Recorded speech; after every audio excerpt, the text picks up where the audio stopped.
100 रानियों के साथ रहते रहते सम्राट अपने जीवन से परेशान हो चुका था।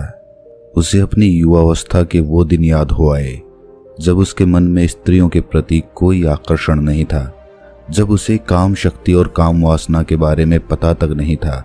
उस समय को याद करके राजा की आंखों में आंसू आ गए। कितना ऊर्जावान, कितना जोशीला और कितना ताजगी से भरा हुआ रहा करता था वो।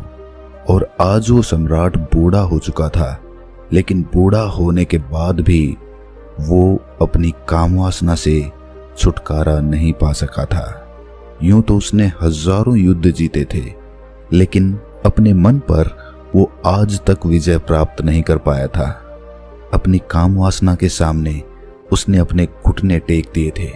अब तो सम्राट को चिंता होने लगी थी, क्योंकि वो बूढ़ा हो चुका था और किसी भी वक्त उसकी मृत्यु हो सकती थी। लेकिन मृत्यु को अपने सामने देखकर जहां पर लोग मोक्ष और मुक्ति की बातें सोचते हैं, वहीं पर वो सम्राट कामवासना के विचारों से घिरा रहता था। 100 रानियां थी उसकी, एक से बढ़कर एक हसीन, और हर रानी के साथ उसने बच्चे भी पैदा किए थे। इतना काम भोगने के बाद भी उसका मन छटपटाता क्यों है? क्यों उसमें अब भी अश्लील विचार आते रहते हैं? सम्राट सोच में पड़ गया कि क्या मरने के बाद भी ये कामवासना का बोझ मैं अपने साथ लेकर यहां से जाऊंगा? सम्राट आत्मा के सिद्धांत को मानने वाला था, इसीलिए उसने सोचा कि अगर मैंने अपनी कामवासना से अभी छुटकारा नहीं पाया तो मेरी आत्मा ना जाने कब तक यूं ही भटकती रहेगी। मुझे अपनी आत्मा को मुक्त करने के लिए इन कामवासना के विचारों को यहीं पर छोड़ देना होगा। सम्राट दिन रात इसी चिंता में डूबा रहता था कि किस प्रकार मैं अपनी कामवासना से छुटकारा पा सकता हूं। और इसीलिए एक दिन उसने अपने राजमहल में सभी विद्वानों की एक सभा बुलाई। स्वाभाविक रूप से सभा में चर्चा का विषय कामवासना ही रखा गया था। सम्राट ने अपने मंत्री से पूरे नगर में घोषणा करवा दी थी कि जो भी विद्वान राजा के मन को संतुष्ट कर पाएगा वो पूरे जीवन काल के लिए राजा का सलाहकार बनकर रहेगा। इसीलिए नगर के सारे विद्वानों में एक होड़ लग गई थी। मंत्रिमंडल के द्वारा तय किए गए दिन नगर के सारे विद्वान राजमहल में पहुंच गए। कोई अपने हाथ में वेद लिए हुए था तो किसी के हाथ में उपनिषद थे। ज्यादातर विद्वान राजा को वेद और उपनिषदों के माध्यम से संतुष्ट करना चाहते थे। सभा में तर्क वितर्क शुरू हुए। सम्राट ने सबसे पहला सवाल पूछा कि ब्रह्मचर्य का असली मतलब क्या होता है। कुछ विद्वानों ने जवाब दिया कि जिस इंसान ने अपने जीवन में कभी भोग नहीं किया होता वही असली ब्रह्मचारी होता है। दूसरे विद्वानों ने इस बात का विरोध करते हुए बताया कि हो सकता है किसी इंसान ने भोग किया हो, लेकिन वर्तमान में अगर वो भोग का त्याग कर चुका है तो वो भी ब्रह्मचारी ही कहलाता है।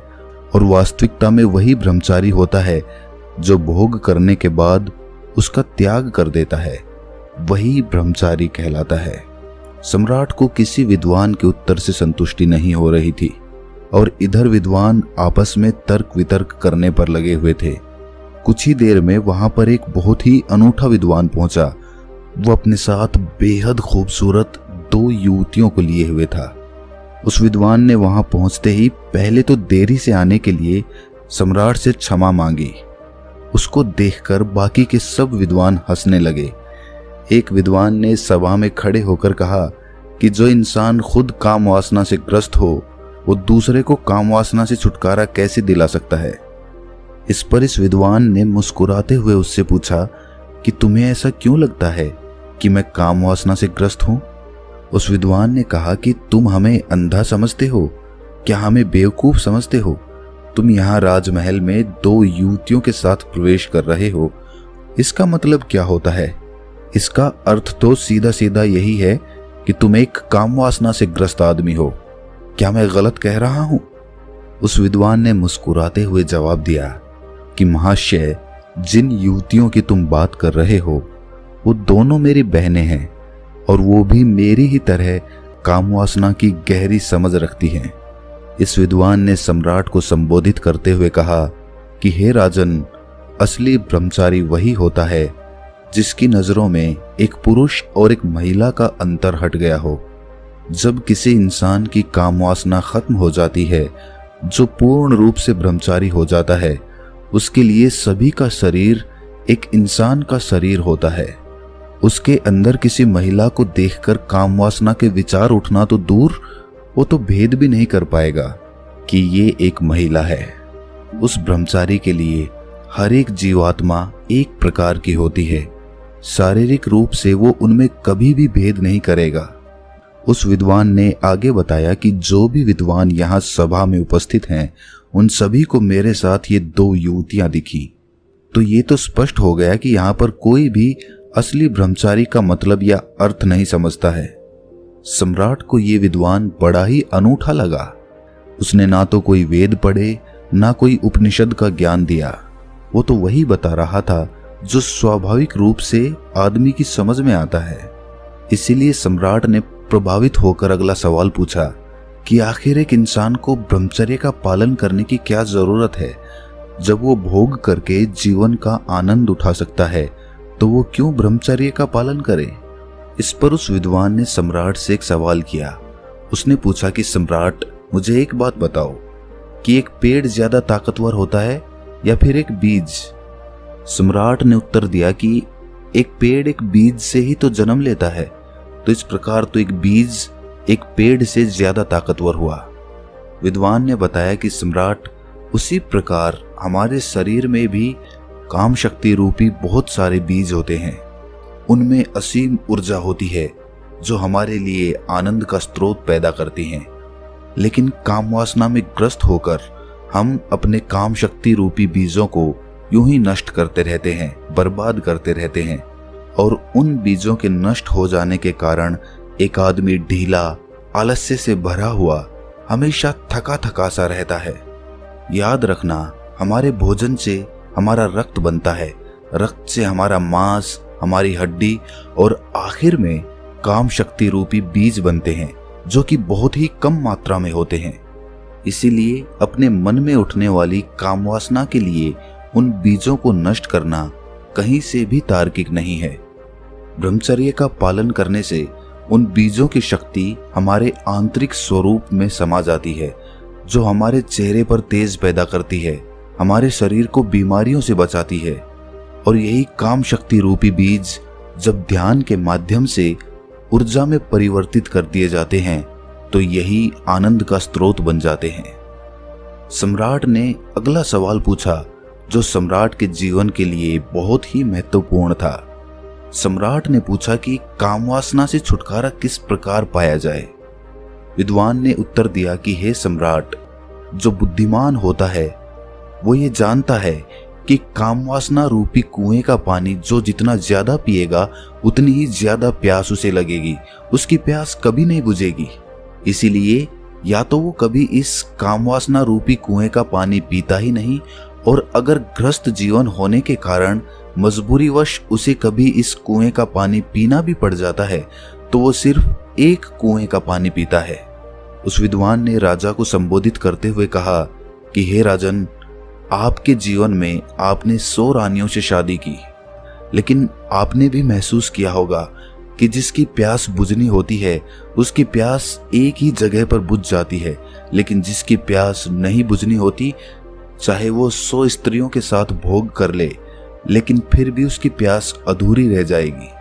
विद्वान ने सभी को समझाते हुए आगे कहना शुरू किया कि अगर आपके जीवन का लक्ष्य स्पष्ट नहीं है, तो आप सभी नाना प्रकार की भोग की वस्तुओं में गिर जाएंगे।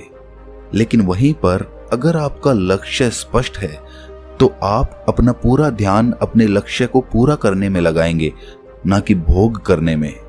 सम्राट, तुमने सुना होगा, एक कहावत बहुत पुरानी है कि खाली दिमाग शैतान का घर होता है। इसीलिए एक इंसान को अपने जीवन का लक्ष्य स्पष्ट दिखाई देना चाहिए। शुरुआती चरण में काम वासना हमेशा हमारे विचारों के द्वारा उत्पन्न होती है, और अगर हम अपने विचारों को ऐसी जगह पर लगाएंगे जिससे हमारा लक्ष्य पूरा हो सके, तो हमारे मस्तिष्क में काम वासना के विचारों के लिए कोई जगह ही नहीं बचेगी। विद्वान ने सम्राट को चेतावनी देते हुए कहा कि सम्राट, याद रखना, भोग करने से ज्यादा खतरनाक काम वासना के विचार होते हैं। वो हमारा मानसिक संतुलन बिगाड़ देते हैं, हमारी दृष्टि को भ्रमित कर देते हैं। उस विद्वान ने सभी को सभा में एक कहानी सुनाते हुए कहा कि एक बार 2 सन्यासी भिक्षा मांगकर अपने आश्रम में वापस आ रहे थे। रास्ते में एक नदी थी। उनका आश्रम नदी के उस पार था, इसीलिए उन्हें नदी पार करके जाना होता था। एक दिन जब वो भिक्षा मांगकर अपने आश्रम में वापस लौट रहे थे तो नदी के किनारे एक महिला बैठी हुई थी। उस महिला ने उन दोनों सन्यासियों से पूछा कि क्या आप मुझे नदी पार करवा सकते हैं। उनमें से एक सन्यासी ने तो छूटते ही मना कर दिया। उसने अपने मन में सोचा कि मैंने तो ब्रह्मचर्य का व्रत ले रखा है, भला मैं किसी स्त्री को छू कैसे सकता हूँ। दूसरे सन्यासी ने मुस्कुराते हुए उस महिला को अपने कंधे पर बिठा लिया और अपने कंधे पर बिठाकर उसने उसे वो नदी पार करवा दी। यही बात उस दूसरे सन्यासी को अखर गई। जब वो उस महिला को दूसरे किनारे पर छोड़कर अपने आश्रम के रास्ते से वापस अपने आश्रम आ रहे थे तो उस सन्यासी ने कहा कि तुमने ये ठीक नहीं किया। तुम्हें उस महिला को अपने कंधे पर नहीं बिठाना चाहिए था। तुमने उसे वो नदी पार करवाकर बहुत बड़ी गलती की है, इसीलिए मैं तुम्हारी शिकायत गुरुजी से करूंगा। उस सन्यासी ने हंसते हुए कहा कि मैं तो उस महिला को कभी का अपने कंधे से उतार चुका हूं, लेकिन शायद तुम उसे अपने दिमाग में से अभी तक नहीं उतार पाए हो। सभा में उपस्थित सभी लोग उस विद्वान की ये कहानी बड़े ध्यान से सुन रहे थे। आखिर में विद्वान ने सम्राट को बताया कि सम्राट, उसी तरह हम भी अपने मन पर ना जाने कितने बोझ लेकर चलते रहते हैं। कामुक विचार हमारे मन को उसी प्रकार मैला करते रहते हैं जिस प्रकार सिर्फ एक गंदा नाला पूरी नदी को मैला कर देता है। अगर तुम जीवन में आनंद चाहते हो, ऊर्जा से भरा हुआ महसूस करना चाहते हो, तो अपने मन के लिए पवित्र विचारों का रास्ता बनाओ।